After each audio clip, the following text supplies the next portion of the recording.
저는 보지는 않았지만 한국 드라마 중에 굉장히 히트쳤던 미스터 선샤인이라는 드라마가 있습니다.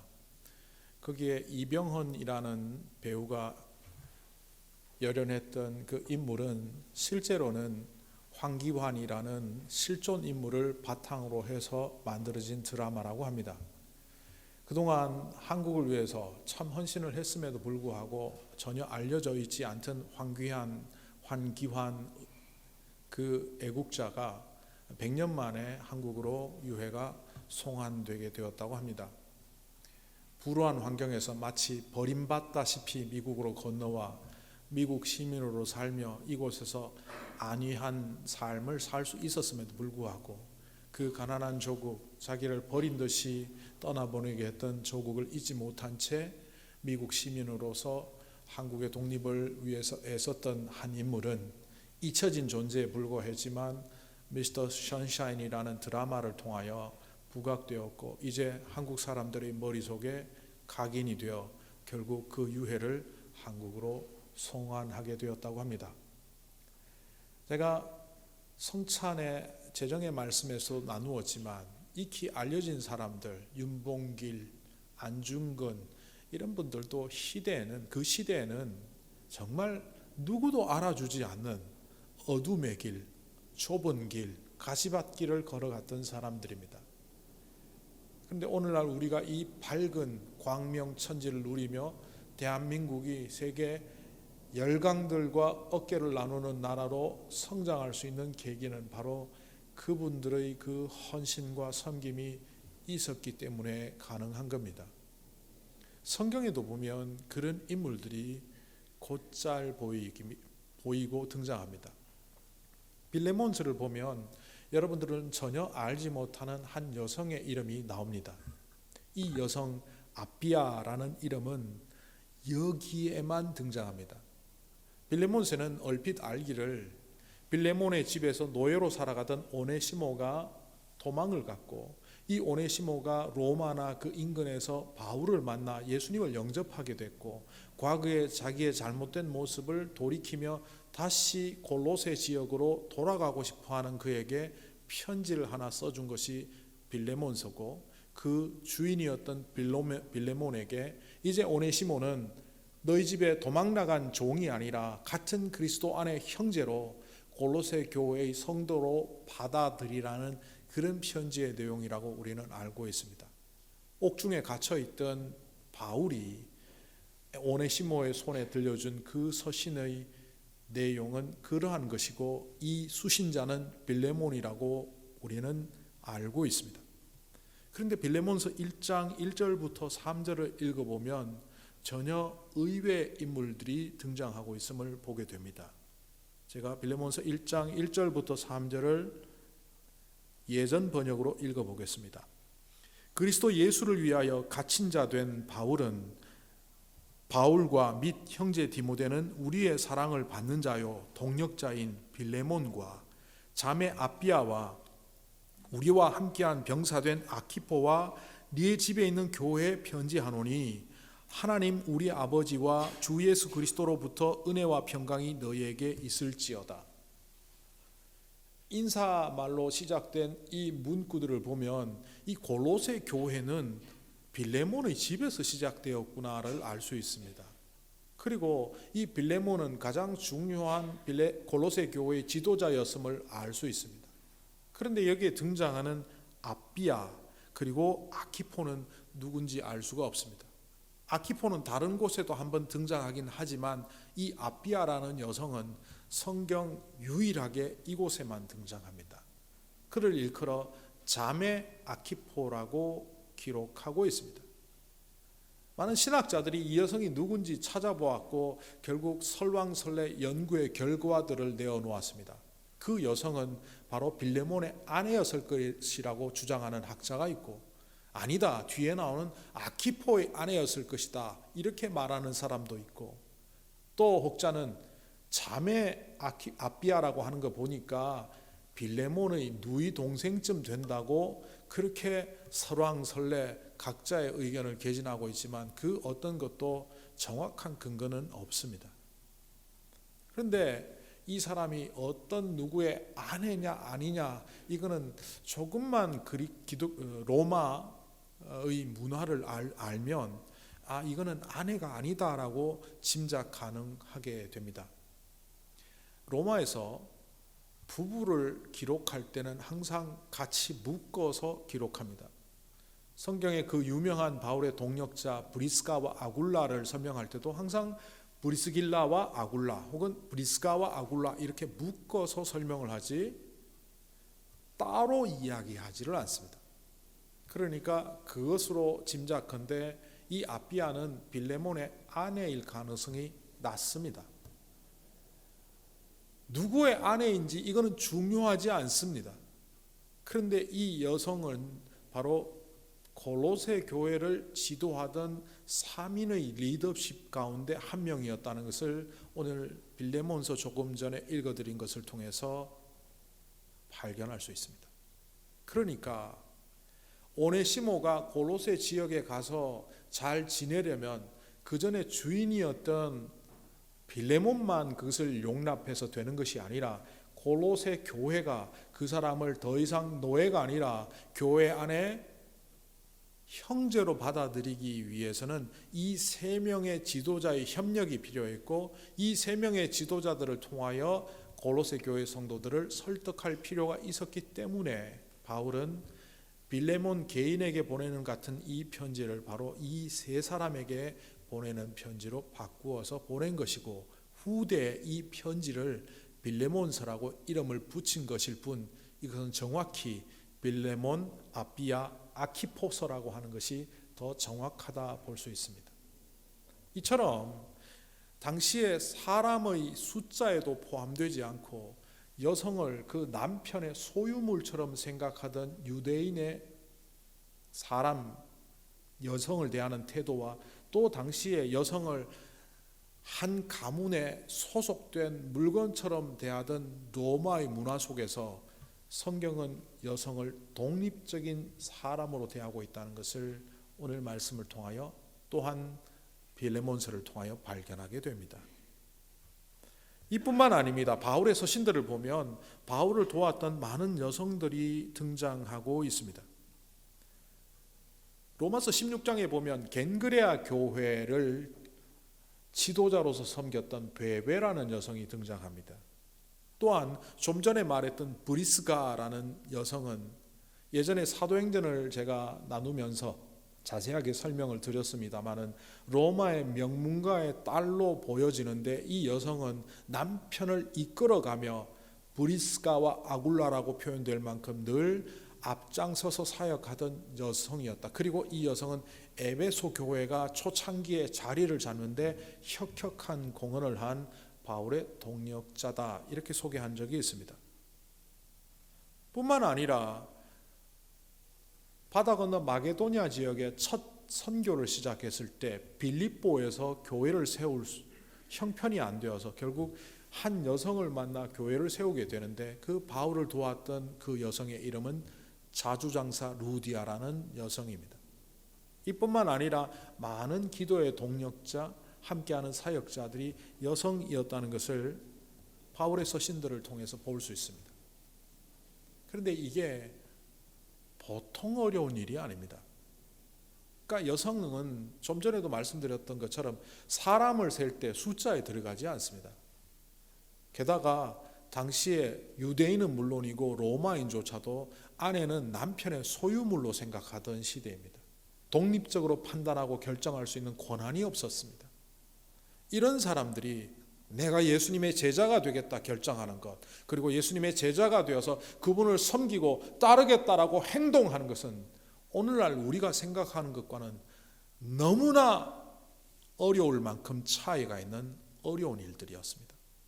그런데도 불구하고 오늘 예수님을 따르는 이 여성들의 이름이 막달라 마리아, 요한나, 수산나라는 이름뿐만 아니라 익명의 여성들이 예수님을 동역하고 도왔다는 글들이 나옵니다. 그런데 가만히 보면 이 여성들은 교회 안에서도 사실 제대로 인정받지 못한 것처럼 보입니다. 1517년에 종교개혁을 하면서 구교, 신교가 나누어지긴 했지만 그 1500년의 역사, 아니 지금 500년을 더해서 2000년의 역사 속에서 가톨릭은 여전히 여성 사제를 세우지 않고 있습니다.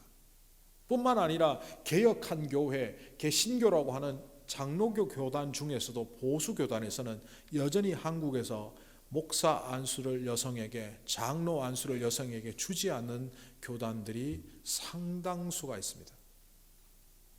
그들이 내세우는 근거는 고린도전서 14장과 디모데전서 2장입니다. 고린도전서 14장 34절 35절 제가 한번 읽어보겠습니다. 여자들은 교회에서 잠잠코 있어야 합니다. 새 번역으로 읽으니까 좀 약하죠. 옛날 번역은 여자들은 교회에서 잠잠하라. 여자에게 말하는 것이 허락되어 있지 않습니다.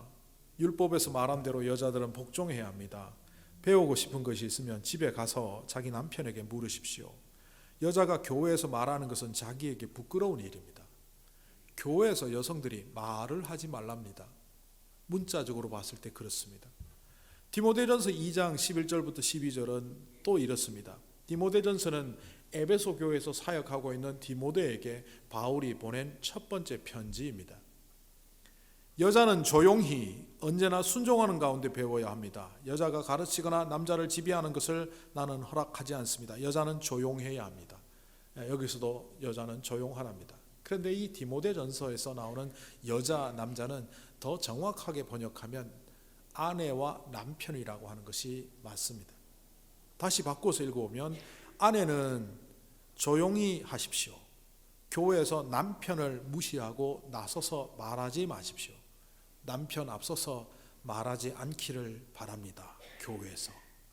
이런 얘기를 하고 있습니다.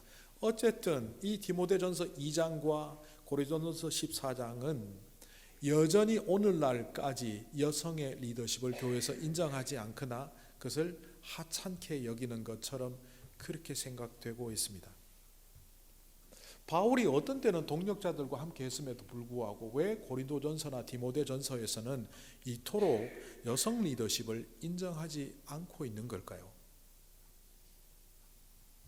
디모데전서보다 혹은 좀 전에 읽어드린 고린도전서보다 더 후대라고 여겨지는 빌립보서에 보면 로마의 감옥에 갇혀서 빌립보 교회를 위해서 편지를 쓴 그 빌립보 서신이니까 가장 후대에 쓰여졌다고 볼 수 있는 그 서신에서는 그가 이렇게 권면하고 있는 모습이 나옵니다.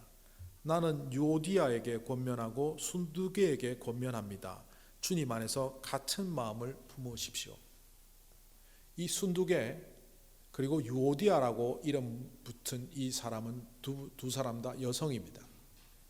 근데 빌립보 교회 여성 지도자였고 이 두 여성이 서로 의견이 맞지 않아 분쟁이 일어날 때 이 두 사람이 같은 마음을 품으라고 권면합니다. 그러니까 빌립보 교회는 여성 지도자가 자리를 잡고 있었고 이 여성 지도자가 교회를 혼란할 만큼 주도권 다툼을 할 때 바울이 같은 마음을 품으라고 합니다. 이 같은 마음이 어떤 마음입니까?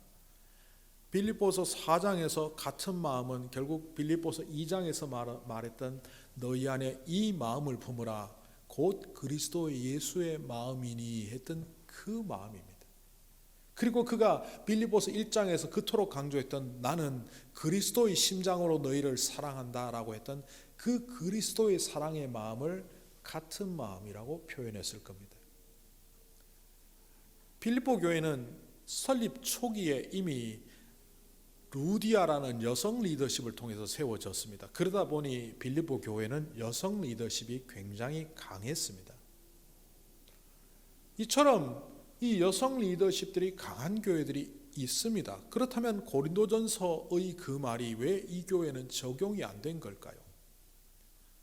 어처구니 없게도 고린도전서의 그 이야기나 디모데전서의 그 이야기를 모든 교회에 내린 처방이라고 생각하는 사람들이 많지만 성경을 자세히 보면 바울은 각 교회마다 다른 처방을 내렸습니다. 의사로 치면 유능한 의사라는 말이죠.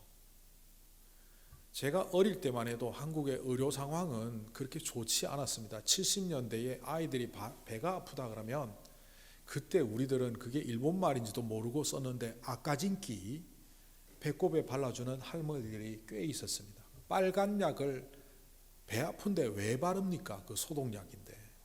어떤 애가 나 이제 배 안 아파 할머니가 약 발라줘서 하고 배를 딱 보여주는데 무슨 관역판인 줄 알았습니다. 빨간 약을 3바퀴를 돌려서 할머니가 발라준 걸 본 적이 있습니다. 그 할머니 입장에서는 그게 처방이었겠죠. 옛날에 한국에 약장사들이 돌아다녔습니다. 뭐 원숭이 쇼 한번 보여주고 뭐 보여주고 하면서 그들이 하는 말은 이 약 한번 먹어봐. 그리고 모든 병이 다 낫는답니다. 그런 약은 없죠. 사기꾼들이나 무식한 사람들이 아무 약이나 아무 병에 처방을 하죠. 사도 바울은 빌립보 교회는 빌립보 교회에 맞게, 고린도 교회는 고린도 교회에 맞게, 에베소 교회는 에베소 교회에 맞게 처방을 내렸고 그 처방에 따라 성경은 기록되었습니다. 이렇게 자기 서신이 모든 사람들이 읽어볼 줄 그는 몰랐던 거죠. 그래서 그 교회를 기억하며 기도하며 내렸던 처방입니다. 고린도 교회는 유흥도시입니다. 여성들의 취업률도 높았고 그 시대는 감히 있을 수도 없는 여성들의 자유로운 활동이 있었던 도시입니다. 그러다 보니 교회도 그런 영향을 받은 것으로 보입니다. 그래서 여성들의 활동을 자제하라는 의미에서 교회 안에서 여성의 리더십을 좀 내려놓게 했던 것으로 보입니다. 그건 고린도 교회 특유의 처방이죠. 디모데전서는 거기가 에베소 교회입니다. 에베소 교회 초창기에 바울이 세우기는 했지만 좀 전에도 말씀드린 것처럼 브리스가와 아굴라가 그 교회를 거의 세우다시피 했습니다. 그리고 나중에 바울이 사역하고 다시 디모데가 부임하긴 했지만 생각해 보십시오. 이건 완전히 제 개인적인 해석입니다. 처음부터 브리스가 여성이 부부 중에서 주도하는 모습을 교회 리더십들이 보았기 때문에 이후 아내들이 남편보다 더 활발히 활동하는 교회 풍토가 조성된 것으로 보이고 바울은 그런 풍토를 지적하며 아내들이 아무리 신앙이 좋다고 할지라도 연약한 신앙의 남편을 오히려 앞세워서 가정의 평화도 교회의 평화도 이루라는 의미에서 디모데전서에서 아내는 남편을 뒤따라가라라고 말한 겁니다. 이런 것들을 보면 여성들은 참 활발히 활동도 하고 주님의 나라를 섬겼지만 세상에서도 사람으로 대접 못 받고 교회에서도 크게 인정받지 못하는 시간들을 보냈던 것으로 보입니다. 오늘 말씀에 등장하는 막달라 마리아, 요한나, 수산나도 마찬가지였겠죠. 이 막달라 마리아는 교회 역사의 희생자라는 타이틀이 붙어 있습니다. 지난주에도 설명드렸던 것처럼 591년 그레고리 1세 교황이 잘못 성경을 전한 바람에 이 막달라 마리아는 창녀라는 호칭이 따라다녔던 사람입니다. 591년에 그 이야기가 수정된 것이 1960년대에 와서 수정되고 보면 무려 1500년을 그는 억울한 삶을 살았습니다. 뿐만 아니라 성경을 가만히 보면 막달라 마리아만큼 주님의 증인이 된 사람이 드뭅니다. 막달라 지역은 갈릴리 호수의 지도상에 보면 서쪽에 있는 마을입니다. 막달라나 출신의 마리아라고 해서 그를 막달라 마리아라고 합니다.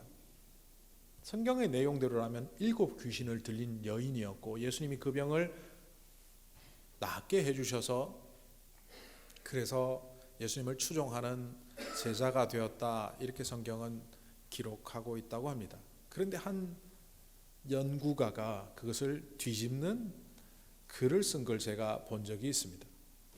이 사람의 개인적인 연구, 상상력이 많이 가미된 거기 때문에 성경과 일치하지 않을 수도 있지만 제가 그것을 읽고 너무나 재밌어서 여러분에게 소개를 합니다. 막달라 마리아는 당시에 사람들이 받아들이기 어려울 만큼 활달한 여성이었고, 결혼해서 애 낳고 살기보다는 뭔가 하나님이 나에게 주신 사명이 있겠다, 그것을 찾는 여성이었다고 합니다. 그런데 그런 태도는 당시의 사람들에게 귀신 들린 것처럼 보일 수 있습니다. 회당에는 여성들은 정한 시간 외에는 기도하러 갈 수도 없었습니다. 가족들과 함께 가는 날이거나 혹은 여성들에게만 허락된 특별한 날 외에는 회당에 가서 기도도 할 수 없었습니다. 그런데 이 여성은 아마 남자들이 모여 있는 때 가서 하나님께 찬양하고 기도했던 것으로 보인다는 거죠. 그러다 보니 귀신 들렸다라는 오명을 뒤집어 쓰게 되었고, 그 당시에 귀신 들린 자에게 행하는 여러 가지 요법들을 겪다 보니 어떻게 보면 요즘 식으로 얘기하면 공황장애라든지 혹은 트라우마를 겪게 되었고, 그것이 결국 더 귀신 들린 것처럼 보게 되었는데, 인생을 포기하고 살아가는 그 여성에게 예수님이 찾아가셔서 희망을 보여주시고 그가 갖고 있는 트라우마, 공황장애를 고쳐주심으로 말미암아 주님을 따르는 제자가 되었다라고 보는 한 학자가 있더라고요. 맞든 틀리든 절망 가운데 살아가던 막달라 마리아에게 주님께서 찾아오셨고, 기록에 따르면 7 귀신 들린 것을 고쳐주시니 그는 예수님을 따랐습니다. 오늘 말씀을 보면 한국말로 번역할 때 12명이 예수님을 동행했고 여성들이 예수님을 동행했다고 말합니다. 12제자라고 성경은 번역했지만 원문으로 보면 제자란 말이 없습니다. 12도 예수님을 동행했고 여성들도 예수님을 동행했다, 이렇게 기록할 뿐입니다. 그런데 이 동행이 뭡니까? 베드로를 비롯한 남성 제자들이 예수님을 3년 동안 수행하며 그들이 꿈꾸었던 생각은 사람을 살리고 병자를 고치고 무리를 걸으며 엄청난 기적을 일으키는 이 예수란 분이, 우리 스승님이 예루살렘에 입성하셔서 수많은 사람들의 환호를 받고 메시아임을 증명하고 예루살렘을 뒤집어 버리면 이 나라도 이 제도도 완전히 바꾸어 성공적인 왕국을 이 땅에 만드실 것이다. 이른바 하나님의 나라, 하나님의 왕국이란 개념을 자기들의 성공을 보장해주는 하나님의 왕국으로 환원해서 생각하며 예수님을 따라다녔습니다. 그들은 예수님과 몸은 동행했지만 마음은 동행하지 못했습니다. 그러니까 12명이 예수님과 동행하였다라는 이 동행, 첫 번째 동행은 몸만 따라다닌 동행입니다. 반면 여성들은 어떠합니까? 당시의 시대 문화적으로 볼 때 여성이 뭔가 결정하고 나는 이제 예수 믿겠다 결정하고 예수님을 따라가겠다 행동하는 것은 굉장히 어려운 일입니다. 그것을 위해서는 가족으로부터 배척을 당하고 가장 가까운 사람으로부터 무시당하고 동네 사람들로부터 놀림감이 되는 그런 일을 자초해야만 했습니다.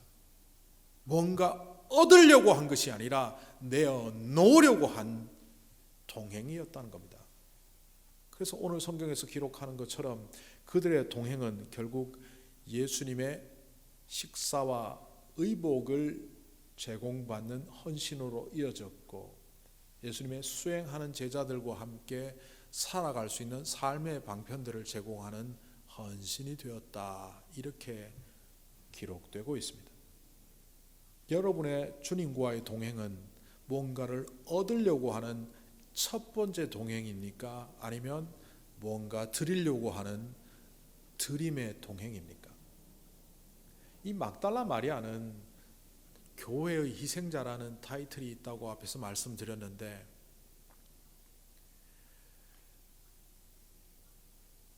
얼마 전 로마 교황청에서 발표를 했습니다.